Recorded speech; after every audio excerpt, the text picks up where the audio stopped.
if you're stressed about becoming a dad, go see a psychologist. Invest in yourself, invest in your health, invest in your mental health, because having kids is the most mentally taxing and draining thing you'll ever do in your life. And if your head's not on properly, you're going to have big troubles. Welcome to Fatherhood Voices, breaking the toxic cycle.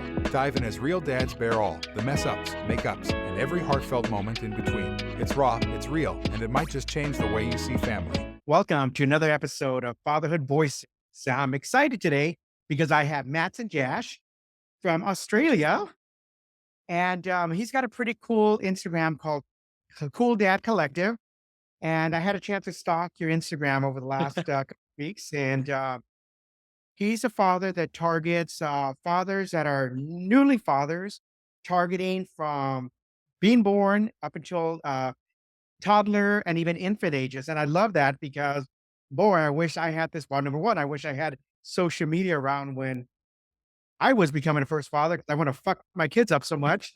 But number two, because I've looked at the different parenting tips and different things that you also talk about, um, not only from a dad perspective, but what your partner's going through, your wife and so forth, and just the mom aspect. So that's beautiful. That's balance. So welcome, Matson, and I'm excited to dive into a little about your upbringing and where this all started, and we'll take it from there. Absolutely, man. I'm very excited to be here. I've done the same. I went on and had a look at all the Fatherhood Voices podcasts, so I'm actually super stoked to jump in and yeah, like my sort of view of it is a little bit different because I'm kind of going like we started Cool Dad Collective from like the birth of my first daughter, so we're pretty much living and breathing it, and now we've gone through the newborn phase, and now I've got a toddler and a baby, so my life's completely hectic. So I'm sure I'd like coming from someone who's experienced like yourself, man, it's going to be great to sort of pick your brain as well from sort of the other end of the spectrum and see what's in store for me as well, man. So I'm super excited to be here, mate. Yeah, mine is going to be from the dark side. So, and you're going to learn all the things not to do as you're raising your kids, because my story, unfortunately, is very dark and sad, and how I made it to this realm. So it's nice to see that you're starting off on a positive note and taking all that knowledge and wisdom that you're acquiring as a new father, and being able to articulate it and present it back to fathers that may be looking for just a little bit of insight, a little bit of direction. Oh, absolutely. And the direction thing is so hard because no one ever knows where they're actually going. No one, you could ask an experienced parent, no one still knows what they're doing. So yeah, man, very excited. I'm excited to be here and share what not to do as a father. I love that. I love that you're so open in that you're just like, hey, you can learn from all the things I did wrong. I feel like that is an aspect of fatherhood that really is, it's tough because it requires a lot of vulnerability because, everyone wants to be the perfect parent. And it takes a lot to say, hey, I wasn't the perfect parent when I started, and I've only built myself up to this to get to this point. So it's fantastic to see how vulnerable you are in terms of this for the sake of helping others. And you mentioned with me working with the younger parents and stuff like that, but I feel like your stories still resonate so well with young parents, man. So um jumping straight in, so your fatherhood journey, you said it was pretty like hectic from the start. You did mention it was a bit dark at times. So did you want to jump in and tell us all about sort of what your fatherhood journey was from the start? Absolutely. Well, with my journey, it started because I repeated the toxic cycle with what happened with my father and with my grandfather. And it's important to point out that a lot of times we're upset at our parents because we have these expectations on how we want to be loved, and there's no instruction manual. So, unfortunately, my dad wasn't present when I was growing up. And it's only the last couple of years that we've started to heal that relationship. So, mom was mom and dad. So, although I said I would never be like my father, I became an exact replica of him. And I didn't show up for my daughters. And I have three girls who are now adults. They're 28, 22, and 20. And I will tell you, for your audience, especially because if you have a younger audience that's just stepping into adulthood, and I use profanity, so I apologize. Oh no, mate, you're in the right spot. Trust me, brother. So, I fucked my kids up, and I'm just gonna be completely transparent. And because of that, we're now on a journey of healing just in the last 4 years, just in the last 4 years. So, if you don't do things right from the get-go, if you don't establish that bond, that love, that connection, that, vulnerability, then you're gonna have a struggle as they go from infanthood into childhood, into their teenage years, and into adulthood. Because I'll tell you what, once they're adults and they already have their own opinions made up and they've gone to school and college and they're now have new perspectives and what you say really doesn't matter anymore, it's a lot harder to try to repair the relationship. So my most important message to you new fathers is step into your power. Step into your power, vulnerability, step into your emotions, step into your feelings and show them love because my daughters were not allowed to cry and they weren't allowed to show emotions because I was trying to raise strong, independent women. And in the process, I gave them PTSD. I think, and two, like coming from sort of my like era with, I've got two daughters as well, so very much on the same path. And I think hearing that, like putting in the hard work early, a lot of people hear that and a lot of people sort of think like, oh yeah, everyone says, I'm sure my kids will be fine. But you're sort of like a living experience of like, I wish I put that hard work in early. And then sort of looking at like your journey sort of to like recovering those relationships. What was sort of that? Because I could imagine there would have been a bit of pushback from your daughters early on, being like, why does he care now and stuff like that. What was that sort of pushback like from your daughters when you sort of started saying, "Hey, look, I fucked up. I didn't do a good job." What was that kind of like in the early stages of repairing that relationship? Well, that's only happened in the last 4 years Yeah. as adults. And, if you want to talk about an extreme narcissist, that was me. Um, I didn't show feelings. They weren't allowed to show emotions. I ruled with an iron fist. And because of that, they grew up very traumatized, not so much physical abuse as much Mm. as emotional and psychological. Yeah. And, in the process, they developed PTSD. They struggled with a lot of different things. They could only get A's. They couldn't show emotions. Um, they had to read leadership books, management books, because I was an entrepreneur. So I thought I was doing everything the right way by raising these strong, independent, uh, women, but in the Yeah. process, I forgot they were little girls. So now, full circle, I start my spiritual journey with ayahuasca and mushrooms and peyote. And that's where I had my awakening. Because up until 4.5 years ago, there was no issues, problem. The family didn't, if my girls didn't love me, then that was okay. That was their loss. Mm. So there was separation. And, going in and being able to revisit all the trauma, all the pain, all the hurt that I caused, and going back and try to now start the process of, I'm sorry. Yeah, that was a shit show. That was a shit show. And it's a work in progress. Yeah. I like that we're a family that's healing. Yeah. The reality is there's still a lot of work to be done. And I hope that we're able to heal this in this lifetime Yeah. because, oh no, I really don't know. I always find it very interesting because I think the view on like the psychedelics and mushrooms and even like ayahuasca, that sort of stuff is, I think now it used to be sort of looked at, and people like obviously like Joe Rogan and things like that. I've obviously brought light to the benefits of it. And it's incredible to hear that it was, an experience like that made you sort of go, hey, like I'm like going through all these things. And because it seems like you really had at heart, you had the right ideas in terms of you did want to raise strong, independent women. And I'm kind of in that realm too, where you're like, how do we do that by still, acknowledging emotion and, not just being like, oh, you're strong, you're powerful, you need to do this and do that. Such a hard balancing act to try and go, I'm here emotionally, but I want you to be strong as well. And I think like no matter what, that is an incredibly hard tightrope to sort of walk as well. So I feel like the fact that you're sort of acknowledging it now is so incredible, and vulnerable. I said it at the start, it's very vulnerable for you to be like, "I stuffed up and I'm on this journey of healing." So, um, when it comes to, like, your journey of healing, do you feel like, do you feel like you have this sort of, like, looming feeling of, like, "I wish I did this"? Like, do you feel like it's kind of, I guess, present where you're like, "I could have done this when they were younger. I could have done this. I don't know why I did it," and then dealing with that as well? Have you found that that's been a bit of it, like, fairly difficult as well? No, I had to let that go. Yeah. I had to let it go and just accept the fact that this was part of the journey. This was part of the journey to break the toxic cycle.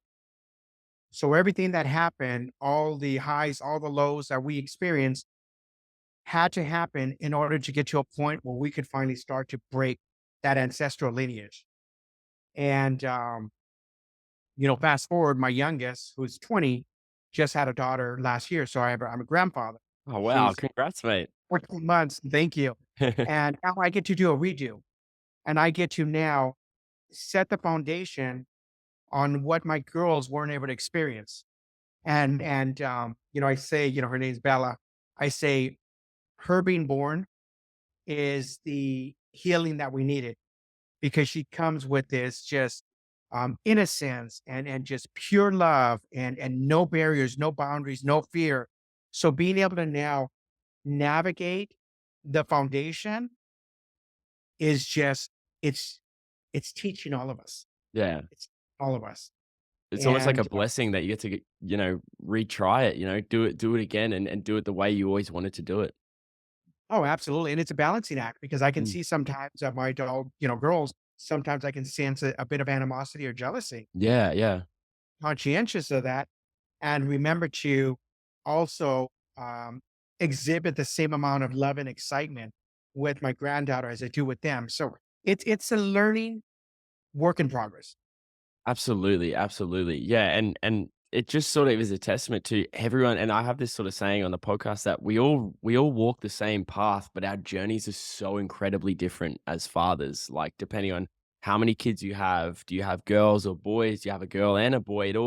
It all relates back to sort of how we deal with different things, and you could ask for advice from people, but I always say that the advice may work for some, but it doesn't work for everybody, and not to have that feeling of like I'm doing a bad job as well, which is I think is so important as parents as well.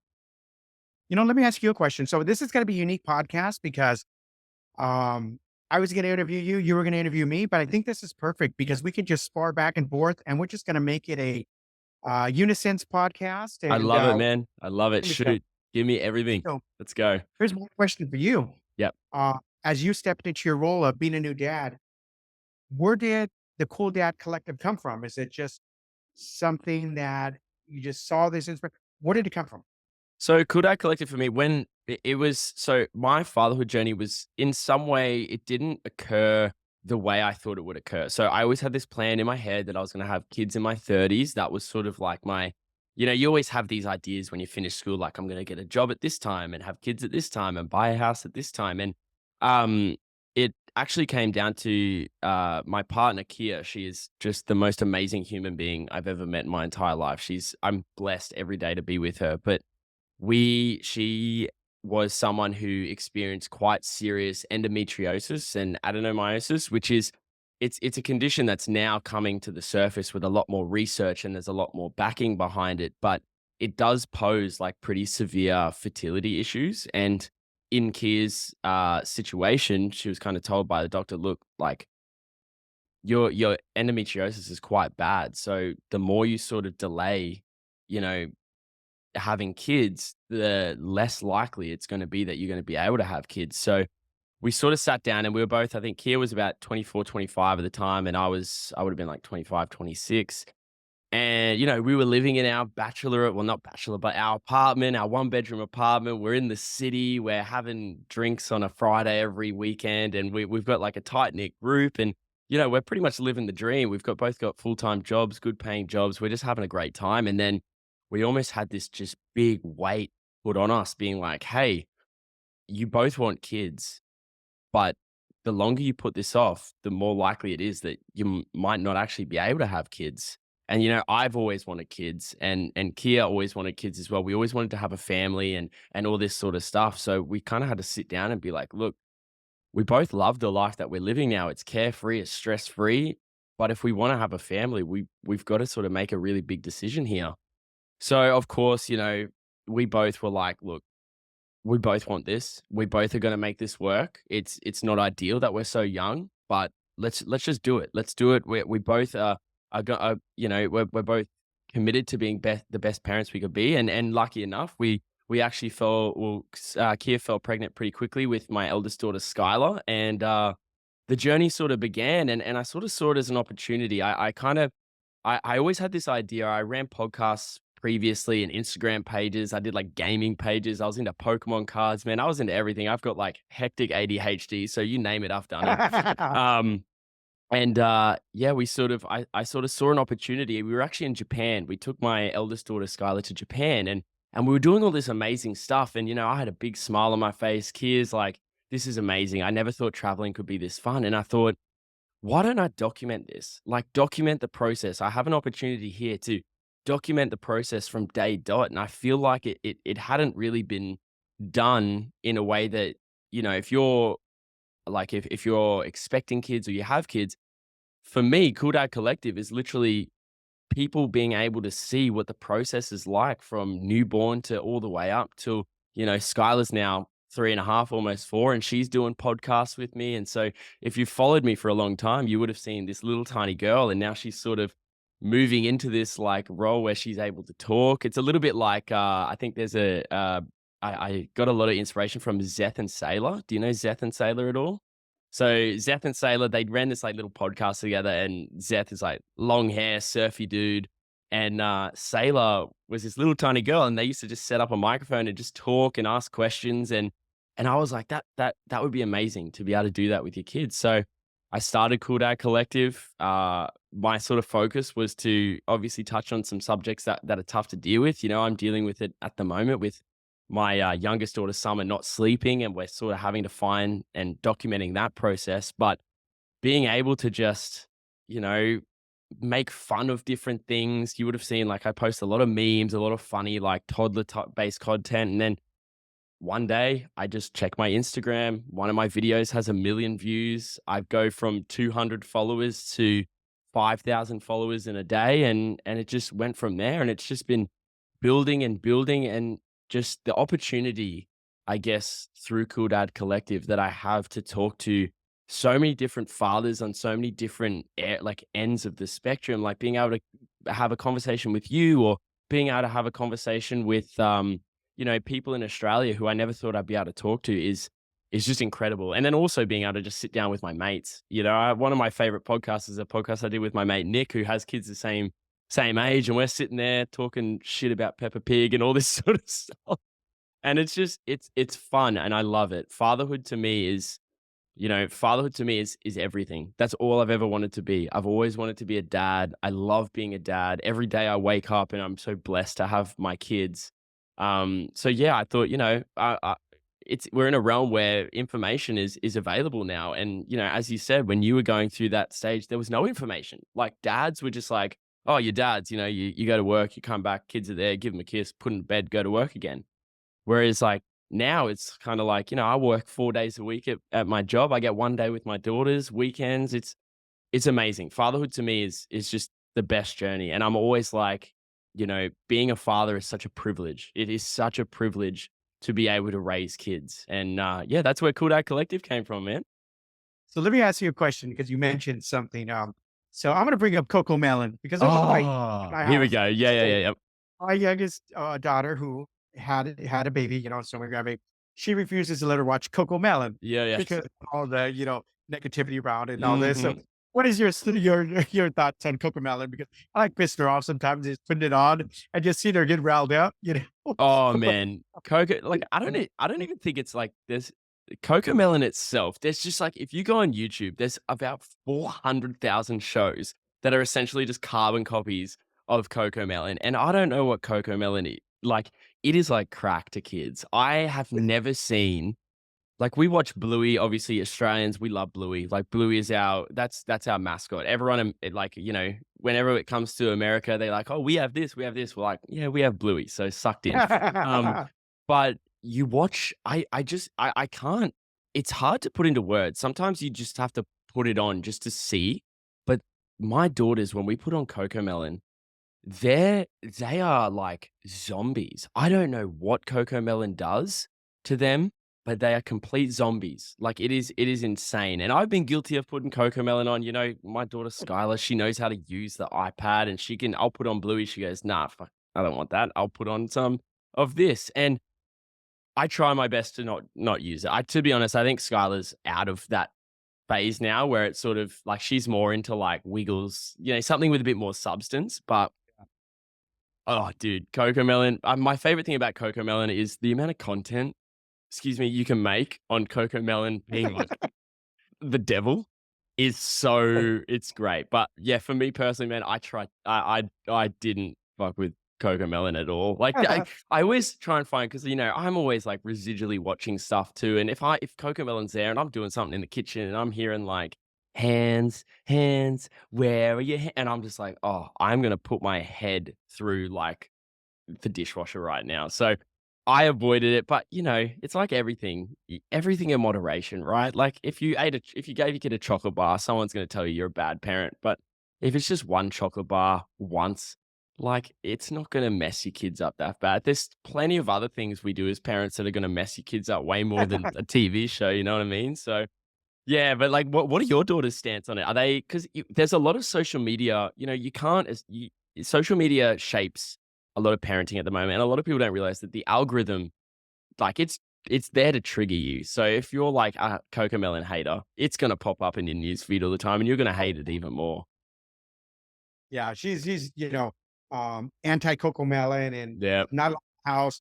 Can't even buy Cocomelon toys because they get returned to Target and Walmart and so forth. The funny thing is, you sit here talking, I'm thinking, 35 years ago, this gangster inside of me from a street gang Mhm. never thought he'd be fucking talking about Cocomelon or some kids. Oh, you, me both, man. You, me both. But it's just fast forward, and here we're sitting there having a conversation about kids shows and Cocomelon. So I'm giggling inside because one of the things that I do on my feed with the Edward Darty Instagram is tapping in my inner child. So I'm always doing crazy shit, jumping in ponds and playing games, going down slides and I stuff. And actually saw my one of your recent posts this morning. I checked it out and I loved it so much. It was about don't lose your inner child. Like, don't lose your inner be child. be proud to be a silly dad sometimes. Like, don't feel like people are watching you. And I saw that and it actually got me really hyped up for the interview because I was like, oh, I can't wait to like talk about this sort of stuff. Yeah, that's been my healing. And I didn't realize that that was a part of my healing because I was always a kid inside. So I was always the one that no matter whether or not I had a corporate job or I was in public office or whatever it was, when I got together around my family and their kids, I was a kid inside, bringing the water guns or creating the chaos and sometimes to the extreme. But man, my little cousins, they just loved it. They loved the chaos that I brought. And I never connected the two. But what I realized as I've now started this journey of healing, I realized that my inner child was damaged. It was hurt. It was traumatized. So me acting out wasn't so much acting out as it was me just going back and being a child. Yeah, yeah, absolutely. And that's why our target audience, it's a lot of masculine men, a lot of narcissists and Yeah. people that were like me that didn't think they had a problem, that were, workaholics. And now going back and just showing them like, man, just fucking have fun. Be a girl dad. I wasn't a Yeah. girl dad. My girls couldn't paint my nails. They couldn't do all this silly shit that I look back and I go, what a fucking asshole I was. I missed out on these opportunities to, you just wanted to play. Yeah, yeah. But Go back. yeah. Those are the things that hurt is not having those experiences. Where we can't go back and say we played beauty salon or we played this because I was such in my masculine that no, men don't do this stuff. Mm. And we have conversations to this day, like, Dad, why were you so hard? Why were you so, why can't you just be a kid, Mm. but like I said, man, it's so incredible. It's such a selfless thing of that you're doing to, because obviously it does hurt being able to, but for me as a girl dad, hearing someone say, "I wish I did that. I needed to do that. I missed out on the opportunity." And I'm sitting here playing doctors yesterday with my daughters, and I'm sitting there going like, "Ah, like, I've been doing this for half an hour. Like, I really just want to go and watch TV." And hearing someone say what you just said, it's incredibly powerful to sort of really s- solidify with someone like me. And I'm sure all the younger dads out there, because there is a lot of younger dads that I can imagine will be listening to this and going, "Hey, like, this guy said that he wishes he did this." And I'm sitting here right now being like, "Oh man, why do I have to do this so much?"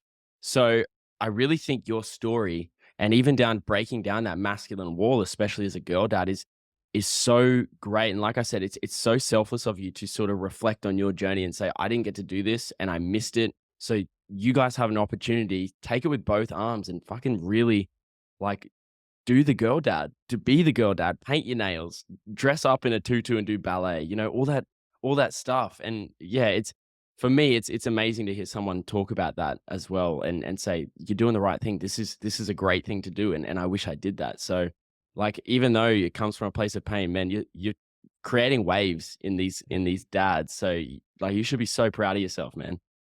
No, thank you. It's we always hear these quotes about how time just passes by and it goes so quick, and you think like, oh, no, it really does pass like this. I'm like 51 years old now, Mm, and I'm just tapping into my inner child, but it just went by so fast, and now it's like you only have that short time span because there's going to come a point where your kids aren't going to want to play with you. They're going to want to play with their friends, and then they're gonna move into junior high school, and they're too cool to play with, dad. And then high school, oh, fuck, forget it, So yeah. you only have that small period to really build that bond, that connection to really just, concrete it.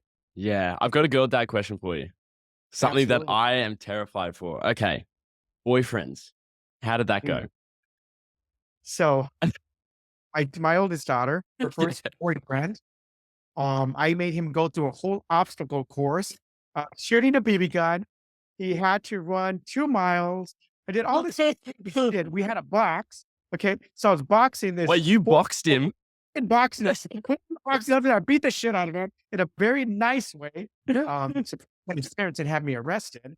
But and then came up with all these questions that I pulled up on just what he wanted from my daughter and all just a bunch of crazy shit. Like, How old was she at the time? she was 14. That's She and I put this little kid through hell with her first boyfriend. And, yeah, oh literally my had a god. obstacle course, shoot a baby gun. I says, "Well, you gotta be able to protect my daughter. You gotta be able to outrun me." And yeah, so, it was a shit That is show. an incredible story though, man. That, like, I know, like, at the time, it's probably like, "Oh shit, man, my dad's crazy." But, like, looking back, that is so funny. Like, that is the ultimate girl dad moment. The funny thing was, in our house, even though I wasn't present a lot, Mm, we had a fun house. yeah. We had a fun house where all the kids wanted to come over to our house because we had the pool, we had the home theater room, so we had all the cool stuff. And, when the kids were on, it just brought on like the inner child in me, Mm. as I'm starting to reflect back, and my kids would get so embarrassed, but, yeah, it was just a way to, just kinda poke fun at being a dad, but in that moment, but it's like, "Okay, well, we're just gonna have fun while they're here, but then once they leave, we're going back to seriousness, Yeah. back to studies, back to motivation." So, it was almost like their breathing room. It was almost like their free pass for that moment to just experience the funness, the craziness, the wackiness, So And a big you always had it in you. Like, it was always there, right? it was always there. I just didn't realize, Yeah, where it is, yeah. Oh, so man. Dude, that story is, like, one of my favorite. You've just told one of my favorite stories I've ever heard on this podcast.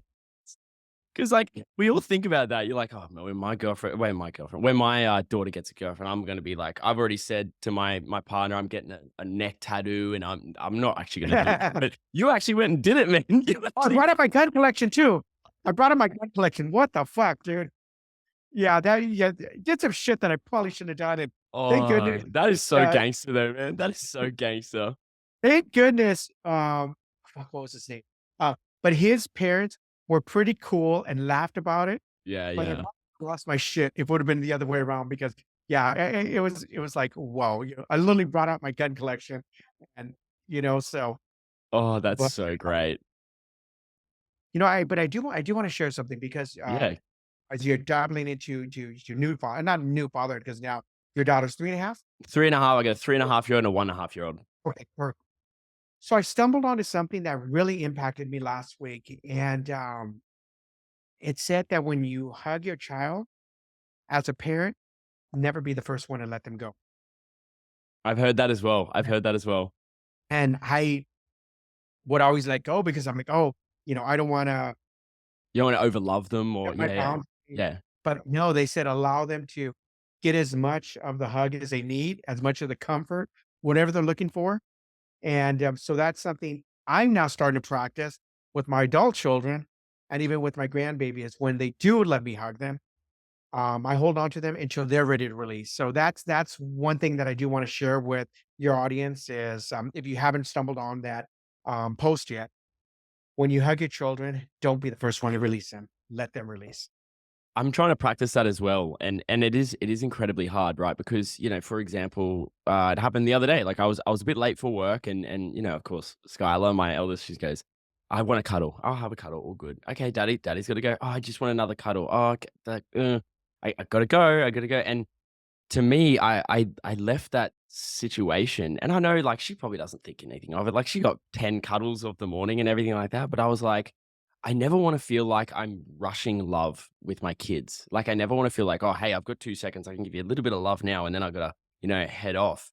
And I think that, I came home and practicing that being like, "I'm gonna give her the biggest hug, and until she's ready to let go, I'm not letting go," and I get, like, these reactions from Sky now being like, "I want a long cuddle," or "I want a carry cuddle." She wants to be lifted up, and, it really does work, and it is so much to do with time, like, we're adults and, you as an entrepreneur, like, I'd love to sort of talk about, your journey with your career as well, but, like, my partner and I, like Kia, she's an entrepreneur, she runs her own dietetics company, and then, me with Cool Dad, you're always in a bit of a rush, and having to try and balance that, like, rush of, "I have to do this, I have to do this, I have" like, even this interview, the girls are outside, "Dad, can we do that?" "Well, I gotta work, sweetie, I gotta do this thing really quickly." Like, when you when 'cause d what was sort of your area when you started, entrepreneurship? Was it real were you a realtor? Yeah. It was real estate, and then I went into corporate America. Okay, But and yeah. my, my addiction was work. Yeah. My addic Yep. well, work and alcohol, if I can be completely transparent. But doesn't one sort of leads into the other, right? You're addicted to work, and the only way to sort of calm down is to have that release, right? Oh, absolutely, and, Yeah. poison, at the end of the day was work because there was so much, hurt and trauma inside that the only way that my escape was just to stay away from the situation. Mm. I didn't know how to be a dad. I didn't know how to love. I didn't know how to show emotion. So when you have these innocent little girls, these children that are, daddy, daddy, and it's like, oh, wait a minute. Yeah, no. You can't show feeling. No. And it's like You- 2 sides of, the coin, right? Like, when you're in entrepreneurship, when you're in I could imagine real estate, you gotta be an animal, man. You gotta show, like, no emotion. You gotta be making, like, and I just know this from, like, people that I know who are entrepreneurs and stuff like that, like, you really do have to be like a dog in that world and sort of take everything and show no emotion because that's the best way to be, like, being able to cut ties and then having to have that in your work life and then go home and completely flip the switch. It must have been so difficult to like, it makes sense that you struggled so hard with that, man. Yeah. A big part that plays in is the ego. Yeah. Ego that kicks in and just doesn't allow you to step in and because you're always, especially when you're always chasing the next deal because you're trying to put food on the table and you're trying to Mm. pay the bills. It's you don't have time for all the other stuff because you're always chasing that next deal. So it's that ego and pride that steps in and almost like it's a deflection from what truly matters. Like, why are you working so hard and building something if at the end of the day, your kids fucking hate you? Yeah, yeah. But then you're also like, I want to provide. Like it's an inherent male feeling that we're providing. So, when you're doing that, when you're grinding, it's like, I'm not there, but I'm trying to it's one of those things where you're trying to build something for your kids. Like, whether it's generational wealth, trying to make it, but you sort of like there's the providing part, but then there's also the providing part emotionally, which is so hard to sort of balance that as well. Like even I struggle with that so hard, like trying to be like, I got to work as much as I can because I want my girls to go to a good school. I want them to be set up, but I also want to be there and you know what I mean. It is such a hard, like I said, tightrope to walk. No, yeah, absolutely. And a lot of times, it's generational, Mm, because, and I'll just use the Hispanic culture, just mm, as one culture, where it's instilled in you that the man goes out and works, and you don't come home, you don't show emotion, you don't show that cariño, you don't show that love to your children, that you don't say love, you don't show emotion. It's very, very dry. That's mm, left the mom to do. You're there to instill the discipline, to instill the fear, mm. structure, and to put the food on the table. And then so what happens is now you have these children that don't get the love from their dad that they need. They don't have that safe container to be able to express. And then what happens is now they grow up not having their dad, who may be there physically, but not emotionally or psychologically. Mm. And then they take that into fatherhood, and the shit repeats itself. The toxic cycle. Now here comes another generation. And then not only does that impact their kids, but even before that, it impacts relationships with their partner. Absolutely. Yeah, yeah, for sure. And it's very interesting to hear like to see and hear like how cultural aspects definitely affect the way sort of we are as fathers as well. Like no matter what culture you sort of come from, they all sort of have these sort of obligations of how parenthood should be. And like I work at a school, so I'm a teacher as well, and we have like a lot of Polynesian kids at our school. I think our school is 80% Polynesian and African, and it's incredible to see even like in their experiences, just talking to the kids because I teach a lot of like year 12s and stuff like that, and they always have this like profound respect for their dad because their dad is usually the one that's out there like grinding and working and all that, but they also are like, well, dad's working. So mum's the authority figure, mum's the loving figure. And it does put a lot of pressure on both parents in their individual sort of workloads. So to sort of like break those cultural barriers too is such a big deal because you're not only like working with culture, but you're also like working with going against like what your parents did and then trying to have conversations like that to be like, hey, I know you guys did this, but I want to do it differently. And I could imagine sort of that's like a really big thing as well, like having to be like, hey, I know you guys did this, but I'm going to do it this way. And then seeing that pushback as well. Wow. No, you hit the nail right on the head. you know? Yeah. Yeah, absolutely. Yeah. And I think that's something that everyone deals, and I think that's where it comes down to is fatherhood is so hard. There's no easy way to do it. You're breaking stereotypes no matter what you do. Even down to being a dad now, technology is huge. So, I'll ask my parents about like, what did you do when we did this? And they're like, oh, well, we just got the tape out of the tape player and, you just reversed it and put it back in. I was like, yeah, but that took you guys, like the kids have a breakup or like ads. You know what's crazy? A crazy thing is my daughters never experience ads. When you watch like morning TV before school, you like watch 10 minutes of the Yeah. show and then you're like, oh shit, now I've got 3 minutes of ads to go through. An ad came on YouTube the other day because it signed me out. My daughter's like, what is this? Why is this here? Where is my show? And I'm like, oh, doll, this is an ad. You have to be patient and get to the end of the ad. Do you know, like that's what daddy had to do. That is so funny. There's a Kendrick Lamar, he did this song called They're Not Like Us, right? Yeah, yeah, So yeah. I did a spoof on it and basically talked about how the world that we grew up in no longer exists Mm, and it's changing so fast. So, when we talk about our parents wanting to intervene and give advice, or even when we want to raise our kids the way we were raised, that world doesn't exist anymore. We didn't absolutely. have Yeah. we didn't have like I said, all, social bullying and Mm, all this other stuff. So we have to approach it differently. When I was growing up, my parents ruled with a fist, mm. and it wasn't that just free range parenting, just very soft. No, it was more authoritative parenting. Yeah, yeah, Yeah, absolutely. change. You can't even do that anymore. Shit, you go and just Mm. grab your kids, and you're gonna have social services at the school, and Oh, you big not time, only man. your kid, but all the other kids too, and all because Yeah. you cool and maybe just shook them a little, Yeah, I know. So Yeah, yeah, absolutely. And I saw a post on Instagram the other day, and it was like, around people saying how like I'm gonna raise my kids like a '90s kid, and all the and like I have huge respect for that. Letting your kids go off and play and stuff like that. But you can raise them as a '90s kid, but we're not in the '90s anymore. Like, unfortunately, at one point or another, your kids are gonna come in contact with an iPad, with an iPhone. They're one of their friends at 12 years old. Not saying that that's when I want to introduce social media, but they're gonna have bloody TikTok and all that shit. And you can say, "Oh, well, I don't do that because I'm raising my kids like a '90s kid."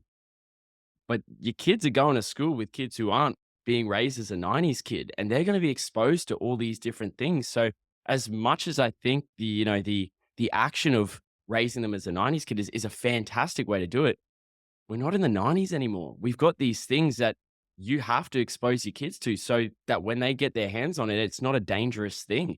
And that is terrifying. That is a whole level of, we say about like, when I was younger, I was a bit of like a latchkey kid, parents had opened the door on a Saturday morning, off I went all day. I'm going, 10 Ks down the street on my bike and I'm coming back. And, parents are like, oh, I'd never let my kid do that. It's too dangerous. I'm like, well, you essentially do that when you let your kid on social media. Like, it's exactly the same, if not more terrifying, that anyone has access to your kid once they're on social media. So it's the same but different, you know what I mean? no, it's funny because when you brought that up, I was thinking about a conversation I had with my aunt last week, Mm. and how she was saying that when she was growing up in the 60s, my grandparents wouldn't let her wear makeup. So what she did is when she got to school, she just put on her makeup, Yep. painted her face, and then washed it off before she came home. So same thing, you go to raise your kids like a 90s kid, and you keep them away from all technology and all these things. But then they go to school, they're exposed to it, or their friends, they use their friend's phone or set up these accounts, stealth accounts that you don't know Mhm. about. Then it's like, so it's the same shit. It's just repeating itself over and over again. So, It's just you different playing field, right? It's the same things, like I remember, "Oh, mom, I'm going to my mate's house. We're gonna have a sleepover. Like it's gonna be super chill, no dramas." Anyway, I'm 15, I'm sitting in a park, drinking beers with people I don't even know, and my parents have no idea. And, I think it's such a hard thing to do, especially for me, because I was a nutcase when I was younger and I made terrible decisions when I was younger, and I've learnt from those decisions and it shapes you as a person and similar to like what you've sort of gone through in a different realm, but you almost like there's a point where you have to sort of let go and go, I trust that I've instilled good values in my kid, that they're going to know when danger's there and how to get out of that situation. Because at the end, you can protect your kids as much as you want, but there's going to be situations where they're not that safe. And we have to accept that, hoping we've instilled the right values in our kids that they're going to know this is a bad situation. I need to get out of this. one of the cool things that we were able to extract from one of our podcast guests was something that her parents did when she was growing up, and they called it the Asylum Project. Um, may have chopped it up a little bit, but that's what Mm. we ended up. Yeah, And yeah. basically, once a quarter, her parents would sit her down, and she would have free range to share any rules that she broke or anything she did. And this was I'm sorry, the Amnesty. What the fuck am I getting? Asylum, the Amnesty Project, and okay, crazy. Okay, the Amnesty Project. So at that moment, she could share anything. I broke curfew. I snuck out the house. I experimented with drugs, and there would be no consequences. And that was that amnesty period where she wouldn't get grounded, but they would have real conversations about the dangers, or at least they were brought up to speed on what's going on, so they can start to figure out how to put some best practices in place to just Mm. minimize that. Yeah, And so mitigate the risks. absolutely. So we turned that into a whole amnesty project handbook for parents to be able to have those conversations with your teenage kids, whether they're in middle school or high school, because like you said, you were 15 and out there drinking with other people. Kids are going to do what they're going to do. So if they're going to do it, I'd rather at least know what's going on and not punish them, but start to look at how to make sure that they don't get addicted or to make sure Mm. that it's an ongoing pattern. So I wish I would put this in play because now as adults, I'm hearing like all the crazy shit my You're just kids like, did. "What?" When I was like such a strict parent and knowing that they still did shit and were willing to deal with the consequences because they just wanted that freedom. Yeah, So yeah. And I think one thing I think my parents did very well, and, my parents, whatever as people, they do their own thing or whatever. But as parents, they were really great parents. And I always say that my parents were fantastic parents. They may have made mistakes or made decisions that weren't perfect, but they were always there.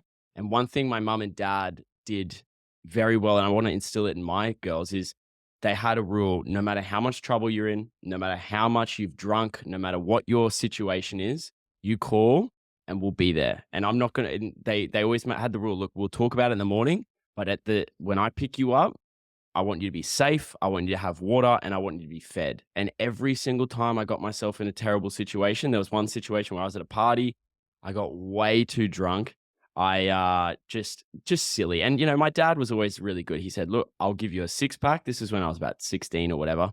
"I'll buy you a six pack. I know exactly how much a six pack is. I know exactly how drunk you're going to be if you drink your six pack. If you're a little bit more than that, I know you've been taking other people's alcohol." And of course, that happened. And my dad was really, really good. He like picked me up. There was no animosity. Just he picked me up, wanted me to be safe, put me in bed.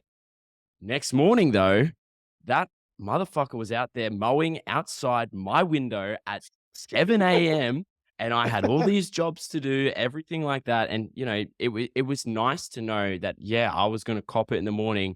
But for that night, my mom or my dad would make sure I was safe. And I really want to instill that in sort of my kids as well, knowing that wherever you are, you could be on the other side of Australia. I will be there in a second. But the next morning, we're going to have a talk. Not now, but the next morning, it's definitely having a chat. no, I love that. And I saw something not too long ago where a father actually wrote a note and said, in case I forget, bring out this note and remind me that tonight we're not going to deal with consequences. We're not going to deal with everything, but just show it to me. So before I start to go into parent mode, I can back off and just give you that safe container you need. And then we'll work it out the next day. Mm. And that's hard as a parent. I can see it as a parent, like even just me putting myself in that situation, just sort of like as a dad sitting there, your son's drunk in the back seat, he's vomiting everywhere. You only gave him a six pack. He's drunk way more than a six pack. I can imagine he's sitting there like this little shit. But to be able to hold that in, like, yeah, it's definitely something that I want to instill in my kids as well. That no matter what, I'm there. I'm there in a second, no matter what. But we're still gonna have that chat. That chat is coming in the morning, and it's gonna suck because 'cause you're probably gonna be hungover, and it's probably gonna be your first hangover, but it's coming. Mm. What's the one piece of advice as a new dad the last couple of years that you think is helping you with your journey Oh, with big father? time. So I've got sort of 2 sort of avenues for like, and I think one of them you'll probably resonate with big, but there's sort of like a personal thing that helps dads themselves, and then there's also the parenting side. So the parenting side for me is it's a tough one, but everybody's kid is different.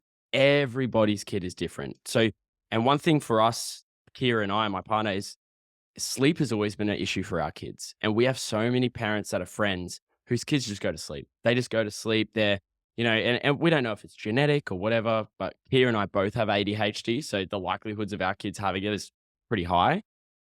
But if we are looking at other parents and going, why is their kid going to sleep so easy? What are we doing wrong?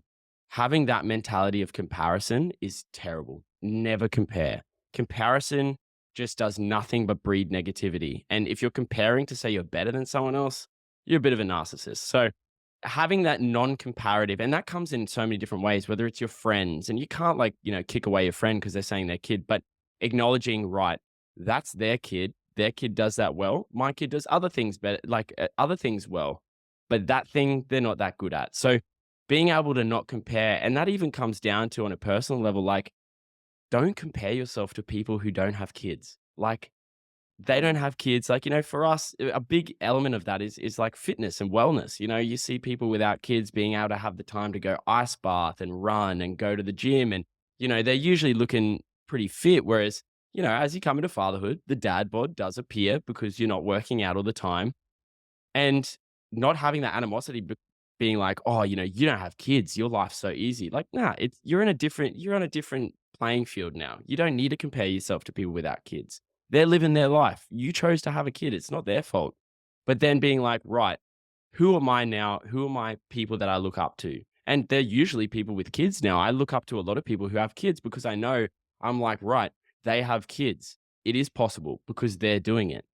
You know what I mean? So trying to not have that comparison to people who aren't playing on the same field. But from a personal level, I started my journey with psychology when my daughters were born. And, as you probably found with yourself going through this battle of like, going through your past and trying to heal, I was also trying to heal from my own things. And going to psychology for me was one of the best things I've ever done. And I got paired up with a really great psychologist, and we've worked through things that I didn't think were problems. And I realize now, like, no, they are. They're just problems that I put to the back of my head so that I couldn't see them, so that I couldn't. And I felt like if I'm not dealing with them, they're not there. Whereas now being able to face those sort of mental issues that I've always battled, depression, anxiety, things like that, it's now coming to fruition that I'm actually becoming a better parent because I'm dealing with my own actions. And first thing I always say with dads is if you're stressed about becoming a dad, go see a psychologist, invest in yourself, invest in your health, invest in your mental health, because having kids is the most mentally taxing and draining thing you'll ever do in your life. And if your head's not on properly, you're going to have big troubles. And I'm sure like you could probably resonate with that from like the other end. Like there's probably things that you realize now that you're like, I wish I did this sooner. I wish I started this recovery sooner. Yeah, no, absolutely. But when you say go see a psychologist, I'm gonna just chime in there and say go see the right psychologist because some of these Absolutely. fucked Absolutely. up and have their own Oh, issues. hell yeah. It like I I said, was just about to say the first one I it got paired with literally scarred me from psychology. I actually had a year break because I had one, and we were working on things like inherently what you have to deal with. And then they're picking up problems that you're like, no, that's not a problem. I don't have it. I'm good with that. Like, can we work on this? And then they sort of pigeonhole you into this. Whereas I actually got paired up with a psychologist after I got diagnosed with ADHD. And this psychologist has ADHD too. So I'm giving him situations and scenarios that I'm having trouble with. And he's going, well, this is why you're probably feeling this way. And you're like, you are an angel. Thank you for like making my feelings feel valid because you're right. Some people go through like 4, 5, 6 psychologists before they find the one. It's like finding a wife or a partner. You need the one that fits your life, right? absolutely. Funny thing about psychology is my oldest daughter ended up majoring in psychology, Okay. and so, oh man, 4 years of Cal State with her, and coming up with all these proper academic terms of how we fucked her childhood Yeah. up, Oh, that's like and she's become like and the it ultimate turned weapon into against you. oh man, there was some knockdown fucking fight at the dinner table, and I don't even know how many dinners got destroyed because she started piping off the latest shit from her chapter, and man, and then me and my masculine, and I'm not taking this shit, and I'm throwing food, and yeah, it was, yeah, those were tough. Those years when she was in college and majoring in psychology.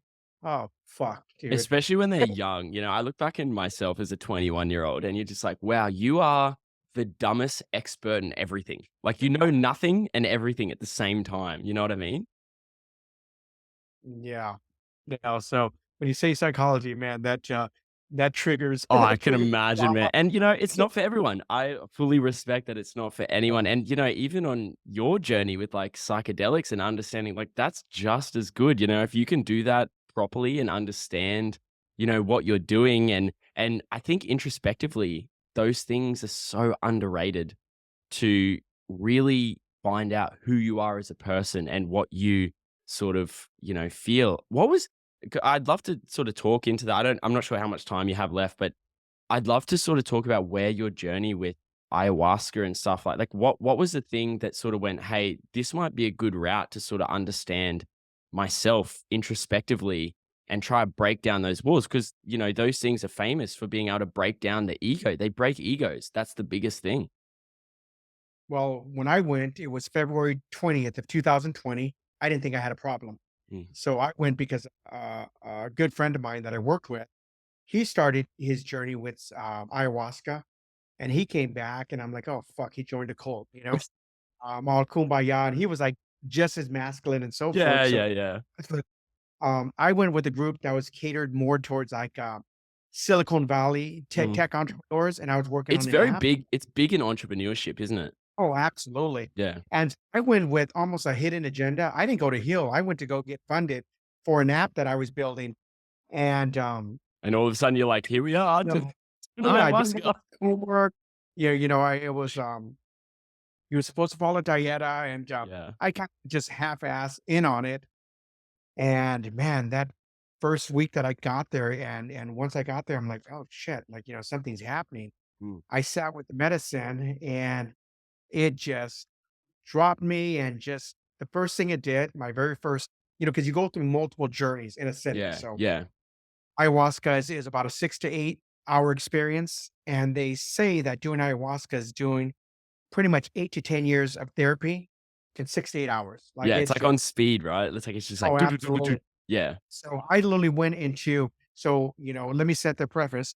My daughters weren't allowed to show emotion. They weren't allowed to go to therapy. They weren't allowed to cry, XYZ. So I went into my youngest daughter's soul and felt her hurt, her pain. I saw the trauma. I saw the bullying, felt it. It was really happy. I was inside her soul feeling it. And I hadn't cried in about 27 years. I cried and purged, and then started the process of seeing what I was doing to her by how I was showing up, and the struggle she was having with just her mental health and so forth. And from there, I had ego deaths, multiple ego deaths, and my heart opened and it burst wide open. Like I said, I hadn't cried in so many years that I'm like, what the hell's happening? And then over the course of that evening, just started visiting different trauma points, and it started showing me how me showing up in their lives, how it impacted them emotionally, physically, and psychologically. And it was just now going, oh shit, and then showing me what was important. Family was important, love, not money. So I pretty much purged out money in one of my ceremonies. I did 3 ceremonies during that week, and I was so obsessed with money. I had this scarcity mindset because we didn't grow up with a lot of money, and so I was always afraid it was going to run out. So it was going in and purging that, and realize that the real wealth was family. It was a relationship. It was a bond. So that's where my journey started. And over the course of a week, it just beat me down, tore me up, spit me up, chewed me up, and just I had a rebirth. I had multiple rebirths. And then you're talking to someone that never sat with psychedelics, never did marijuana, never did any type of drugs, because I always had an addictive personality. Yeah. And I knew if I tried something, I would go all in. So from zero to pretty much 46, never touched any other than alcohol. Yeah. And it just like, shit. Yeah, it was a game changer. That's incredible. But you know what's awesome about this? So how old were you at the time when you did that? 46. So, like, the great thing about yours, and I like always come back to your story because I love your story, man. It is honestly amazing, is that it's never too late. It's never too late. Like, you could have had the mentality of like, "Nah, I fucked it. It's done. Oh, well, better move on." But the fact that you got to, 48 and were like, "Okay, I'm changing. This is it." It shows that recovery can happen whenever. If you are set on recovery, you can do it. And I think that's the biggest takeaway from anything. Like no matter what it is, if you can recover from something, there's no age limit to that. You know, you can always do it. And no matter what it is, you can recover and you can sort of change and make positive waves after all this stuff that's sort of like, impacted you so negatively, which is it's amazing to hear that from someone who has been through so much. So, man, I love it. I love your story. Honestly, it's so great. And the funny thing is, I wasn't looking for change. Yeah, it just came up, So which is it incredible. happens. So plant medicine, Yeah. it will shift you whether you like it or not. Now, here's the thing with plant medicine, you have a choice. It's not going to make you do anything you don't want to do, but it's almost like a truth serum. It's going to expose the reality. It strips away the mind, and you're just going in with your heart and soul. So, what plant medicine does is it shows you the true essence of who you are. It strips you naked. And that's a beautiful thing, is because at the end of the day, you can choose if you want to be a loving father. If you don't, you can choose if you want to continue to drink or you don't. It doesn't make those choices for you, but it shows you what the impacts are, the good and the bad. And that's the powerful. Absolutely. I'm now, you know, 4.5, almost 5 years later, I've now sat with the medicine about 100 times. Ayahuasca, mushroom, wachuma, bufo, Campbell, all over the world. I've gone into Peru and sat there with the Shipibo tribe, and got the true, authentic indigenous experience. I've gone to Colombia, to Mexico, all the different places, and experienced it. And it's just unraveling. It's this unraveling of not only um, all this hurt and trauma, but they say when you do plant medicine, you can go backwards and heal 7 generations backwards and 7 generations forward. So I know that I'm going and I'm unraveling and I'm healing past generational trauma because I've seen it. And you're talking about someone that was very analytical, has his MBAs in business and finance, that was a police officer one time, that, you would ask me this shit 20 years ago. I said, get that white fucking hippie shit away from me. Okay. I don't want this woo woo bullshit. But no, and I keep it very real. I've always rubbed people the wrong way because there's no gray area. I was just always black and white. Yeah. You to be saying like, no, this shit changed my life. Anybody that's struggling, that's a narcissist or an alcoholic or just dealing with, go and sit with plant medicine. And whether it's meditation, breath work, all kinds of different ways to do it. About Yeah. 150, but man, you will have a life-changing experience. It speeds up the process. Yes, you can go to therapy, you can go to counseling, but this is a fast track. This is like, fuck it, we're going all in. We're just Yeah, gonna yeah. But it bullshit. also just, like, unlocks that door. Like, some people need, like, you were saying that you were someone that never even thought it that way, and now you're probably on the line of, like, wow, like, this stuff is important. Being introspective of yourself is so important, and a lot of people, I think, look at that sort of stuff, like breath work and things like that, and, I don't do much of it. My biggest thing is obviously, like, I if I work out hard enough, that's takes me to that dark place where I can really focus on different things, and that's sort of like my thing. But you really like these things really open the door to you being like we said, they're ego killers. They kill ego. Ego to me doesn't give you anything positive. Ego is such a intrinsic, I guess it's even like a masculine sort of thing that I'm this guy, I'm this big guy, I can do what I want. I like can't be told, you know what I mean? And then it breaks it down and goes, well, okay, why do I think that? Is this a healthy way to think? Does this way of thinking affect my life? And it's so cool to see like breaking down those masculine stereotypes by doing like, as you said, like that white hippie shit. The funny thing is, when we talk about ego, I was so proud that, oh, I killed the ego. I killed my ego. Hmm. But then as I've gone on my journeys, I've realized that, ego isn't necessarily a bad thing. We associate it with the bad thing because of the masculine, Mm. of just the toxicity. But what I've come to realize is what I learned to do is I learned to tame the ego. I learned to tame it. And now I still want to go back and I still want to work hard and I still want to be number one, but the right intentions are there. It's not just about being number one because of bragging rights or because of the money, but now it's no, so I'll use real estate example. There was a point where I started where I truly wanted to help families. And then you get sidetracked with the commissions and the money, and then you want to be in number one, and then you lose that focus. So being able to go back to where it all started and go like, man, I can still be number one, but I can have the right intentions. Mm. And I can do it by doing the right thing, by going back and doing what I really was called to do.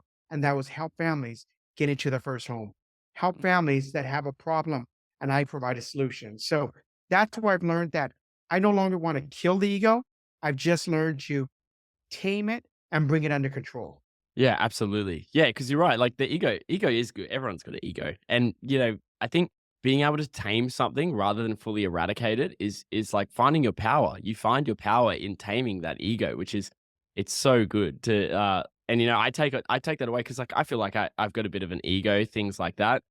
But yeah, man, it's crazy. It's honestly so cool to like hear someone really tame that ego and go from like one end of the spectrum to the other. And like I said, as a new dad, hearing your stories is so, I guess, reassuring for me that I'm like, okay, I'm doing the right things. I'm learning from past generations and what they feel like are mistakes and trying to instill that in sort of my method of parenting. And then I can't wait till I'm like 55 or something, and some young kid who's just had a kid is going to come on and interview me, and I'm going to be like, well, I did all these things and I fucked up all these things.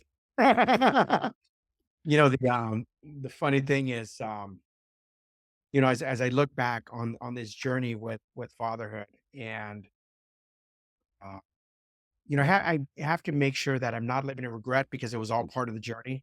Yeah. But what I've come to realize is everything happened for a reason. Everything happened to get me to the point where I needed to get to. And the one thing that I wish I could have done differently, and hopefully your audience will resonate with this, is man, show emotions in front of your kids, Mm. cry in front of your kids. Don't step into that. No, you can't show emotion. No, let them see that it's okay. Be Like everyone crying. goes through it. Yeah, it's just a release of energy. It's just like let it flow, and then just teach them how to maneuver through it. Like it's okay to cry, wash it away, and then how do you now come back from it? Yeah, absolutely, man. Absolutely. No, I love that. Um, I want to sort of, because obviously we're running out a bit of time here, but I want to ask you, and this could be something, as you've sort of gone through and healed this fatherhood journey that you sort of had, and ending on a bit of a positive, what is like your number one dad win at the moment? Like as a dad, whether it's to your daughters who are older now or even like being a granddad, what is the biggest win that you've had after your sort of recovery journey that you're like, I'm doing what I always wanted to do and I'm actually making this work? What's something that sort of sticks out to you that you're like, I'm doing a good job. I'm finally on the path that I want to be on. So I'll explain it in a way that will make sense. Now, when I approach my kids who are adults now, the way I approach it is if I have a lot on my plate, I just think of my mindset as a cup. And let's say I'm going in and they have a problem they're dealing with, or we're dealing with something, but my mindset is already half full because maybe I got deals going sideways, or maybe I've got appointments. So when they start feeding in whatever their issues or problems, once it gets full, I have to stop them and I have to remove myself from the conversation. Hey, perfect example. It happened today. My youngest daughter is going through a breakup. And in that breakup, there were some things that came out that I was not okay with. Mm. And I had to stop her midway through and say, I'm sorry, my cup's full. I can't hear any more of it. Doesn't mean I won't another day, but not today. Mm. Because in the past, what would happen is it would trigger me and I'd get angry. I'd get upset. I'm gonna grab this kid and beat the shit out of him is what I want to do. But I need to now step into, okay, my cup's full. Thank you for sharing some of the scenarios and situations with me. I'm glad that you're stepping out of that relationship. My cup's full. I need to just redirect the conversation. And that right there has been one of the most powerful tools that I've been able to use over the last couple of months Mm. that I just stumbled on by accident, just was trying to figure out a way how to, when I would come into a situation and I already have a lot going on and then just add to it and it turns into an explosion. And now we're taking a week or 2 weeks trying to heal the relationship Mm. that we step one step forward. Now we're 3 to 5 steps backward. So that right there is one thing that I've been able to do. So at first I'm like, Dad, fuck your cup. Like, what do you mean your fucking cup is full? you're a fucking coward, all Yeah, this yeah, yeah. shit. My kids are like asshole versions of me right now, Yeah, right? yeah, yeah. So we're yelling at the girls, right? So love you girls. Um, but they're reflections of me. And so I'm gonna have to step back and say no. But now they're realizing, okay, well, fuck your cup, but it's full, but okay, we'll st- I can I don't imagine wanna the shit. unlock I don't wanna unlock the demon. I don't wanna unlock the demon. I want him to stay in But at there. least, yeah, but it gives me that free pass to be able to walk away or even leave, Yeah. not walk out like I would in the past, like angry and just dismiss and walk out. Now it's like, Mm. hey, and I don't have to explain to them like, well, this is why. Maybe later on they Yeah. ask, hey, why was your cup full? Oh shit, well, I was dealing with a toxic client and da da da. And so Yeah, when you yeah. add this to it, it pushed me over the top. But Yeah. I don't want to burst anymore. What I want to do is just say like my capacity of emotions and psyche is at its max. Yeah. So I need to back away from this. So just be understanding, whether it's walking away or just leaving, but I need to just I need that space. And Yeah. that right has been a game changer. Even Yeah, though big they probably time.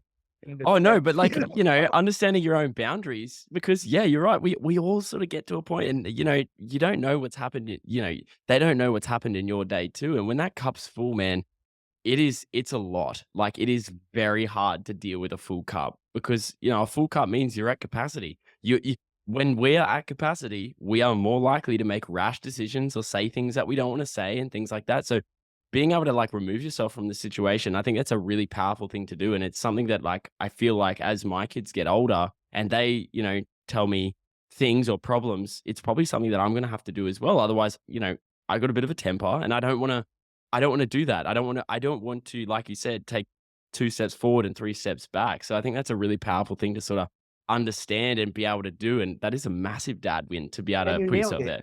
You nailed it. It's healthy boundaries is what it is. Yeah. It's just putting it in a way that they can visually see it. Mm. Oh, it's full. And that's how tremendously. Now I'm going to challenge you as we start to end this podcast. Let's go. So I did with my oldest daughter, and it started in her first year in college, and we started doing a father-daughter dinner night, one night a year. We got dressed up. We went to a nice fancy restaurant. It started on Pearl Harbor Day 10, 11 years ago. It was accidental how it happened. And then we started it. And I will tell you that my daughter, so I've only done it with my oldest daughter, and my youngest, we've now done it 1 year. We're gonna do it this for second year, and then my middle one is still a work in progress. But that father-daughter dinner night with my daughter every year is a highlight of her year, even into adulthood, because that's the one time where we can have real talk, man, peel under the layers and just whatever happens at that table stays at that table, and we can just go deep with our conversation Mhm. and just not only are exposed her to just new types of cuisine and so forth, but that's our special time. Mm. And there was a point when my oldest daughter, I cut her off for 6 years. She was dead to me. Mm. And even during that time, her mom made us go to our father dinner night every fucking year when we weren't talking. And for 2 or 3 years, I think the only thing we said was, "Can you pass the salt?" and "Hello and goodbye." But we kept that tradition going. And, now as we've healed our relationship over the last 2, 3 years with my oldest daughter, she says, even though I hated you, I look forward to that because I get to at least be in your presence Mm. and experience you. Even if we're so angry at each other and we're talking, at least I know that you were still there." Mm. So, father-daughter dinner dates once a year. I mean, of course, do it more than that, but just make it a special occasion. Man, fucking game changer for the relationship. Yeah, that's Game changer. incredible. That and you know what, that, like, small little link too, like, that once a year thing, even in those times where you sort of, weren't talking and those days were probably the things that allowed you to, when you were ready to heal that relationship, allowed the door to stay, like, cracked open that you could still. Because I can imagine 6 years without any sort of like conversation, I feel like that would definitely hinder your ability to recover from that situation. So absolutely. And I think, hearing that makes me even more motivated to be like, this is important. I need to make time for this. And I think most people listening will be on that wavelength too. And like I said, hearing it from someone who's been through it and, experienced it and dealt with these things and seeing how important it was for your relationship with your daughter too. I think if that people are taking away anything from this podcast is that there's always an inherent connection between fathers and kids or father and daughter, no matter what. Absolutely. Thank you for joining. And this has been a beautiful discussion. Like I said, this one was unique because we just kind of went back and forth and I chopped loved it it. up. I honestly loved it, man. I think that was the best way to do it, man. It was just straight up conversation. No one had any sort of you do this. I loved it. This has honestly been one of my favorite podcasts I've ever done, man. Honestly, it's been great.